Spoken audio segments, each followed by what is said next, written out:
Hello everyone, this is Sonali और आपका स्वागत है न्यूज नेशन। दोस्तों, 26 अप्रैल को एक फिल्म आई जिसका नाम है मैं लड़ूंगा। फिल्म की कहानी इतनी बेहतरीन है कि कहानी ने लोगों का दिल छू लिया है। लोग इस कहानी की खूब तारीफ कर रहे हैं और इस वक्त हमारे साथ फिल्म के स्टार कास्ट मौजूद हैं। A very warm welcome to you guys. Thank you very much. Thank you very much. So film का जो रिएक्शन आ रहा है लोगों की तरफ से काफी पॉजिटिव है। लोग इस पर काफी अच्छे कमेंट्स कर रहे हैं, तो इस चीज को आप किस तरीके से ले रहे हैं? ज़रूरी है कि उन्हें पसंद आए, बिकॉज हमारे लिए एक ही वैलिडेशन है, वो है जनता का प्यार। तो वो जितनी हमने इसे पूरी जी जान से बनाया, कुछ चीज़ें ऐसी करने की कोशिश की हैं जो पहले किसी फिल्म में नहीं हुई है। जैसे कि जितने भी एक्शन सीक्वेंस है, जितने भी पंचेस हैं, वो सारे फॉर रियल। लाइक एक भी पंच ऐसा नहीं कि जो हमने फेक है या कैमरे से क्रिएट की। We have given our 100%। लोगों को जितनी पसंद आएगी, हमें वापस मौका मिलेगा कुछ और बनाने का उनके लिए। एंड इनफैक्ट हालांकि मैंने भी मूवी नहीं देखी है, बट ट्रेलर देख के इतना प्रॉमिसिंग लग रहा है कि मैं आज ही, अगर मेरे बॉस ने मुझे छुट्टी दे दी तो मैं आज ही ये फिल्म देखने जाऊंगी। अदरवाइज मैं वीकेंड पे जरूर जाऊंगी इस फिल्म को देखने। बाकी मेरे पास सवाल तो बहुत सारे हैं, लेकिन आपके कुछ फैंस यहाँ बैठे हैं जो ट्रेलर देखते ही आपके फैंस हो चुके हैं अभी, तो उनके पास बहुत सारे सवाल है। आकाश, मेरा एक सवाल है आपसे। मैंने देखा इस तरीके से आप बॉक्सिंग कर रहे हो, लग रहा है कि काफी एक्सपीरियंस्ड आप बॉक्सर हो। तो मुझे ये जानना है कि इससे पहले आपने बॉक्सिंग की है क्या? किस तरीके से आपने अपने आप को जो है प्रिपेयर किया इस एक्ट के लिए? नहीं, इससे पहले मैंने कभी बॉक्सिंग नहीं की, बट हाँ, इस फिल्म के लिए मैंने करीबन 1.5 साल ट्रेनिंग की थी। मुझे थोड़ा सा शौक था बॉक्सिंग का, बट हाँ, करीबन 1.5 साल ट्रेनिंग की। और ट्रेनिंग करने के बाद कुछ रियलिस्टिक चीज़ें रियलिस्टिक लगी, इसके लिए हमने एक्चुअल मैचेस फाइट किए जहाँ पे जो पंचेस और एक्शन था वो सच में हो रहा था और वो कैमरे से कैप्चर हो रहा था। और बिल्कुल वो लगा भी, वो पूरा मतलब देख के ऐसे लगा कि आप पूरे एक्सपीरियंस्ड हो, और ऐसा नहीं लगा कि आपने अभी अभी मतलब सीखा है। तो काफ़ी अच्छा था और मुझे तो काफ़ी अच्छी लगी। मैं अपना खुद का ये ओपिनियन जो है बता रही हूँ, खुद का एक्सपीरियंस बता रही हूँ। मैं इसके अराउंड एक और सवाल करना चाहूंगी कि आप इससे पहले सच में आपने कभी बॉक्सिंग की है, कभी ट्रेनिंग ली है? नहीं, मैंने कोई बॉक्सिंग इससे पहले नहीं की है। मैं मैचेस जरूर देखता था, इस तरीके से हर कोई क्रिकेट देखता है सब। मैं बॉक्सिंग के मैचेस देखता था, बट हाँ, डिटेल में उसको स्टडी किया, चूंकि स्क्रिप्ट मैंने लिखी है तो वो लिखते वक्त आपको एक्साइटली समझ में आती है। और जब आप मैचेस देखते हो तो आपको समझ में आता है कि रियलिटी क्या है। तो we have tried to keep it as close as possible, but इससे पहले बॉक्सिंग। अच्छा, मैंने आपका एक इंटरव्यू देखा था जहाँ आपको जो ट्रेन कर रहे थे उन्होंने कहा, भाई अब इससे ज्यादा तो सीखेगा तो सच में बॉक्सर बन चुका है। तो आपने कितने सालों तक या कितने महीनों तक इसकी ट्रेनिंग की? करीबन 1.5 साल ट्रेनिंग की हमने। 1.5 साल? 1.5 साल ट्रेनिंग की। उसमें 1.5 साल ट्रेनिंग करने के बाद वो प्रोसेस शुरू हुआ जहाँ वजन लूज करना था। करीबन 11 kg वजन घटाना था, क्योंकि जब ये सब शुरू हुई तब मेरी उम्र 28 साल। I had to play something around 18, तो फिर से 11 kg वजन घटाया। फिर उसके बाद 2 महीने के पीरियड में वापस से 6-7 kg गेन करना था। But then there is another part जो अभी तक लोगों को नहीं दिखा है, उसके लिए और वापस 4 kg गेन करना था। तो वो सब मिला के तो मैं ये जानना चाहूँगी कि ये जो ट्रांसफॉर्मेशन होता है एक एक्टर के लिए, बहुत सारे एक्टर्स ने किया, बहुत सारे एक्टर्स ने अपने इंटरव्यू में भी बताया है कि पहले उन लोगों ने 10 kg पुट ऑन किया, फिर 5 पे आए। तो बीइंग एन एक्टर कहीं ना कहीं उनके लिए फिजिकल ट्रांसफॉर्मेशन डिफिकल्ट तो होता है, लेकिन इसका मेंटल हेल्थ पे कितना असर है? फिजिकल ट्रांसफॉर्मेशन मुझे ऐसा नहीं लगता है कि कोई बहुत बड़ी चीज़ है, बिकॉज आई थिंक जनता अपनी की कमाई से टिकट खरीद के आती है। दिस इज़ मिनिमम जो हम उनके लिए कर सकते हैं और हर किसी को करना चाहिए। मैं ये नहीं कहूँ कि मुझे बहुत तकलीफ हुई, मुझे करना था। This is important for me और मैं चाहता था कि मैं ऑडियंस को वो एक्सपीरियंस दे पाऊँ। तो आई थिंक वो बेयर मिनिमम है। मेंटल हेल्थ अगेन मैं कहना चाहूँगा, इसका कोई रोना नहीं रोना चाहूँगा। आई थिंक हर कोई प्रेशर में काम करता है, और अगर मैं चाहता हूँ कि मेरी ऑडियंस को मैं वो एक्सपीरियंस दूँ, तो ये मेरे लिए बेयर मिनिमम है जो मैं करना चाहूँगा। Coming to you, अक्षय, जब आपको पहली बार आकाश ने ये स्क्रिप्ट सुनाई, what was your reaction? जब पहली बार सुना तो मैंने बोला आकाश को कि ये कुछ कमाल कर सकती है स्क्रिप्ट, और उसी दिन से मैं एक्साइटेड था। लेकिन बीच में ऐसा टाइम आया कि कंडीशन की वजह से हम लोग, तो मैंने उस टाइम पे उसको बोला कि तू बाहर जाके ट्राई कर, क्योंकि अभी कंडीशन में नहीं हूँ कि मैं इस फिल्म को प्रोड्यूस कर सकूँ फाइनेंशियली। मतलब था, लेकिन उस लेवल पे नहीं था कि मैं फिल्म के लिए रेडी नहीं था। तो फिर आकाश ने बाहर जाकर ट्राई किया, लेकिन फिर कुछ सामने वालों की भी कंडीशन ऐसी थी कि आप हमें स्टोरी दे दो, हम एज एन एक्टर किसी और को लेंगे, क्योंकि हमको नॉन फेस चाहिए था। लेकिन उसके बाद में आकाश वापस मेरे पास आया और मुझे अंदर से वो दुख भी था उस बात का कि ये स्टोरी को मैं जाने नहीं देना चाहता था। तो फिर वही कि वापस आकाश आया, फिर मैंने बोला चलो हम चालू करते, स्टार्ट करते, फिर ऊपर वाले के हाथ में, और फिर ये फिल्म बन गई। अच्छा, इस पे कोई ऐसी चीज़ जो आपको इस पे तो बनानी है फिल्म। फिल्म के अंदर अगर मुझे हिट करती है तो उसका ट्रांसफॉर्मेशन, क्योंकि उसने 11 kg लूज़ किया, उसके बाद में उसने 2 महीने का गैप लेके उसके बाद जो ट्रांसफॉर्मेशन हुआ वो आपको फिल्म में देखने को मिलेगा। मैं और भी सवाल करना चाहूंगी, लेकिन ऋषभ जी बहुत देर से वेट कर रहे हैं, तो ऋषभ आपके पास आते हैं। आपके पास सुबह से ही बहुत सारे सवाल हैं, लेकिन हम आपको बस एक सवाल का मौका देंगे, तो प्लीज। हाय, मेरा क्वेश्चन ये है कि जो आपका इस इंडस्ट्री में बीइंग एन आउटसाइडर, जो भी आपका स्ट्रगल रहा है अभी तक इस इंडस्ट्री में, तो वो आपके लिए कितना मुश्किल है? स्ट्रगल शब्द बहुत नेगेटिव है। ये मेरे काम का हिस्सा है। अगर मैं ऑडिशन दे रहा हूँ तो वो भी एक काम है। ऑडिशन में मेरा सिलेक्शन नहीं हो रहा है तो भी वो काम है, और जिस दिन सिलेक्शन होगा वो भी एक काम है। आई थिंक हर इंसान को हर इंडस्ट्री में कुछ समय लगता है अपने आप को कहीं पहुँचाने के लिए। एवरेज रहना है तो उसके लिए बहुत कंपटीशन नहीं, बट अगर आपको अव्वल आना है तो उसके लिए कंपटीशन हर जगह है। तो मैं स्ट्रगल या किसी भी तरीके का बहुत मुझे प्रॉब्लम ही नहीं, मैंने अपनी इच्छा से चुना है और मैं बहुत खुश हूँ। मैंने जितना भी पीरियड बिताया, it's never a struggle, it's always learning.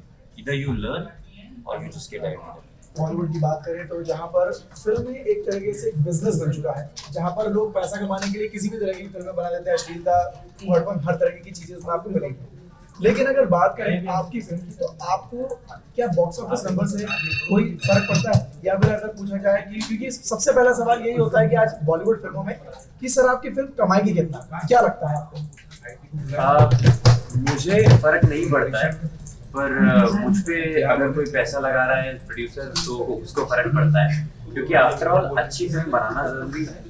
पर अच्छी फिल्म बनाने के बाद आप इस हालत में रहें कि आप दूसरी फिल्म भी बना सकें, तीसरी भी बना सकें, काम चलते रहना जरूरी है। तो मतलब बॉक्स ऑफिस मैटर करता है? मुझे पर्सनली कोई फर्क नहीं पड़ता। जैसे कि आकाश और मैं, हम लोग नए हैं, लेकिन मुझे ऐसा लगता है कि यहाँ पे अगर कोई नॉन फेस होता तो ये 100% 100 करोड़ क्लब में जाती। अगर कोई स्टार किड इस फिल्म से, मुझे ऐसा लगता है कि इंट्रोड्यूस होता, तो शायद फिल्म हिस्ट्री की सबसे खतरनाक एंट्री होती है। खतरनाक फिल्म होगी, और हम पूरी की पूरी ऐसे हम लोग बधाई देते हैं, दुआ करते हैं कि आपकी ये फिल्म 100 नहीं 500 करोड़ पाते हैं। Thank you. Thank you. I've been a fan of boxing as well. मैं बॉक्सिंग काफी फॉलो करता हूँ। मतलब बॉलीवुड में बॉक्सिंग पर इससे पहले भी कुछ फिल्म्स बनी है, जैसे फरहान, लेकिन कोई ऐसी कल्ट मूवी नहीं है जैसे रॉकी थी। तो आपको क्या लगता है कि आपकी मूवी कैसे डिफरेंट हो सकती है बॉलीवुड की जो बाकी फिल्म्स बनी है बॉक्सिंग पर, स्पोर्ट पर, और कैसी एक कल्ट मूवी की रेस में शामिल हो सकती है? 3 चीजें। पहली चीज तो ये कि आप जितनी बॉक्सिंग फिल्म आपने देखी है उसमें जो बॉक्सर्स ने जो किरदार है वो बॉक्सिंग से एक कदम में है। ये कैरेक्टर बॉक्सिंग से इतना दूर है कि जितना कोई भी रैंडम इंसान को बोलेगा कि यार ये कैसे करेगा, इसको करनी भी नहीं और ये करेगा तो कैसे करेगा।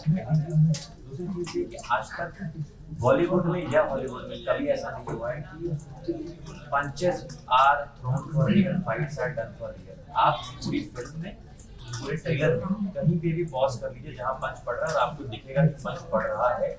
फेस एक डिस्टॉर्टेड फेस है जो लेफ्ट राइट जा रहा है।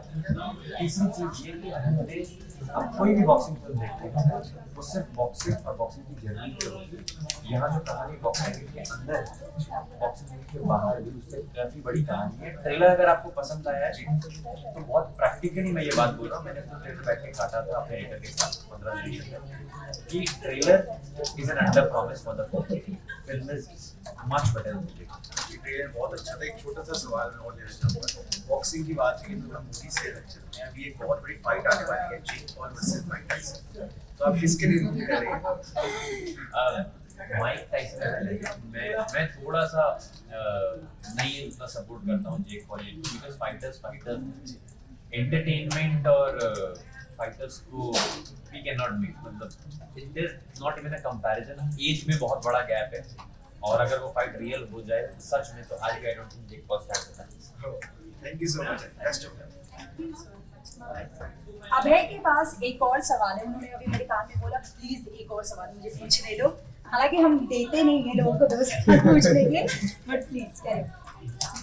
एक सवाल मुझे ये पूछना था कि आपकी फिल्म रियल लाइफ पर बेस्ड है, जैसे हम फिल्म के ट्रेलर इंस्पायर्ड फ्रॉम डेली, मतलब कहानियां कहीं ना कहीं, तो क्या आप भी कहीं ना कहीं इस तरह के इंस्टेंसेस से जुड़े हुए हैं, कहीं आप रिलेट करते हैं? So I think every 90s kid has seen some sort of family disturbance in their life. Every 90s kid, especially coming from small city. उसके अलावा आपको जो एक वार मेमोरियल हॉस्टल करके फिल्म में दिखेगा, जो स्मारक छात्रावास, मैं वहाँ पढ़ा हूँ और कुछ सालों तक वहाँ रहा हूँ। उसके अलावा जो स्पोर्ट्स कल्चर है वो मैंने रियल में देखा है, जो आर्मी कल्चर है वो मैंने रियल में देखा है। मेरे फादर आर्मी से रिटायर्ड है, तो इसीलिए वो सत्य घटना पर आधारित है, घटनाओं पर आधारित है। काफी इंस्पिरेशन रियल है, काफी इंस्पिरेशन आसपास की चीजों से। जब आज अभी जस्ट आपने कहा कि आपको लिखने में सामने को 1 साल लगा, क्योंकि मैं ये जान सकती हूँ कि मूवी शूट एग्जैक्टली 47 दिन में हुई है, क्योंकि हमारे पास ज़्यादा पैसा नहीं और हमारे पास, इसीलिए हमने बॉक्सिंग जो 40% ऑलमोस्ट फिल्म की है। So I have designed and choreographed the boxing for the film, which is 40% of the movie। हमने रिकॉर्ड टाइम करीबन 10 से 11 दिन में पूरी बॉक्सिंग शूट की। इसीलिए हम एक्चुअल मैचेस खेलते थे ना कि एक शॉट लग रहा है फिर चले जा रहे हैं, तो अगर पंचेस चल रहे हैं तो चल रहे हैं, चोटें लग रही हैं तो लग रही हैं। We had to finish it on time, so that was it। जैसा कि हम जानते हैं आपने ये कहानी लिखी हुई है और एक्ट भी किया है, तो सबसे ज़्यादा मज़ा आकाश को किस चीज़ में आता? मुझे लिखने में बिल्कुल मजा नहीं आता, बिल्कुल बहुत सारा टाइम अकेले बिताना पड़ता है और कई बार आप घंटों तक लैपटॉप की स्क्रीन पे देख रहे हो, अब कुछ नहीं कर रहे हो, वो भी काम, बट मुझे उसके आउटकम से प्यार है कि मुझे पता है थोड़ा कॉन्सेंट्रेट होगा, उसके बाद जो आउटकम आएगा। मुझे सेट पे रहना बहुत पसंद है, मुझे 365 दिन अगर आप बोलोगे सेट पे रहो, मेरे लिए वो छुट्टी जैसे। मैं अगर 12 घंटे सेट पे काम कर रहा हूँ तो मुझे लगता है मैं छुट्टी मना रहा हूँ, मुझे कहीं लंदन ग्रीस नहीं। तो जब आपने ये फिल्म देखी, तो तैयार होने के बाद तो कोई ऐसा एक सीन मैं आपसे जानना चाहूँगी जहाँ पे आपको ये फिल्म फिट होने वाली है, लोगों के दिलों को छूने वाली है? आई थिंक ये बात मैं एज एन एक्टर तो नहीं बोल सकता। मुझे ऐसा लगता है कि अब ये रिवील हो जाएगा, मैं बोलूँगा तो एक सीन है, हाँ एक सीन है फिल्म के अंदर जिसमें आकाश जो गुरनाम नाम का जो कैरेक्टर है उसके पास में जाता है और बोलता है कि मुझे बॉक्सिंग सिखाओ। 2-4 बार जाता है, फिर एक बार गुरनाम उसको रिंग में बुला देता है, भाई आ जा। फिर आकाश जाता है और उसको पंच मार रहा है और खा के वापस उठ रहा है। और जब वो फाइनली वो गिरता है और गुरनाम जब ग्लव्स निकाल रहा होता है, तब आकाश जब खड़ा होकर जो बोलता है ना मैं लड़ेगा, वो आपको मतलब हिला के रख देगा, वो सीन हर रोंग पे खड़े कर देगा। इसका एक ही टेक था, मतलब मैंने उस से पहले कह दिया था कि एक ही बार होगा, इसके बाद नहीं होगा, इससे पहले भी नहीं होगा, साउंड जो है इसमें निकाल दो, मैं दोबारा नहीं कह पाऊंगा। और वो सच में बहुत कमाल का सीन है, उसमें ताली और सीटी बजेगी ही बजेगी। जाते जाते आप अपने दर्शकों को ये जरूर बताएं कि आखिर क्यों आपकी ये फिल्म देखी है। मुझे लगता है कि ये फिल्म यूथ के लिए है, ऑफकोर्स फैमिली भी देख सकती है, लेकिन जो 16 से 25 साल के लड़के हैं, जो स्कूल और कॉलेज के लड़के हैं, मुझे लगता है कि ये फिल्म, इवन लड़कियाँ भी, मतलब वो आ गया लड़के लड़की, कि जब थिएटर से निकलेंगे तो मैं श्योर हूँ कि वो कुछ ना कुछ अपने ड्रीम, अपना मोटिव लेके निकलेंगे।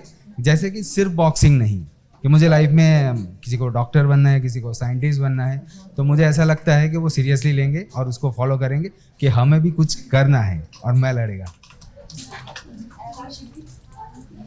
मुझे ऐसा लगता है कि ये इसके लिए कि आप जब बाहर जाएंगे आपको अपनी जिंदगी का लाइफ की स्ट्रगल का एक हिस्सा वहाँ देखने मिलेगा, आप रिलेट करेंगे और आप जब बाहर निकलेंगे तो आपको ऐसा लगेगा कि मैंने बहुत समय बाद दूसरा आई थिंक बिकॉज आपको किसी तरह में सपोर्ट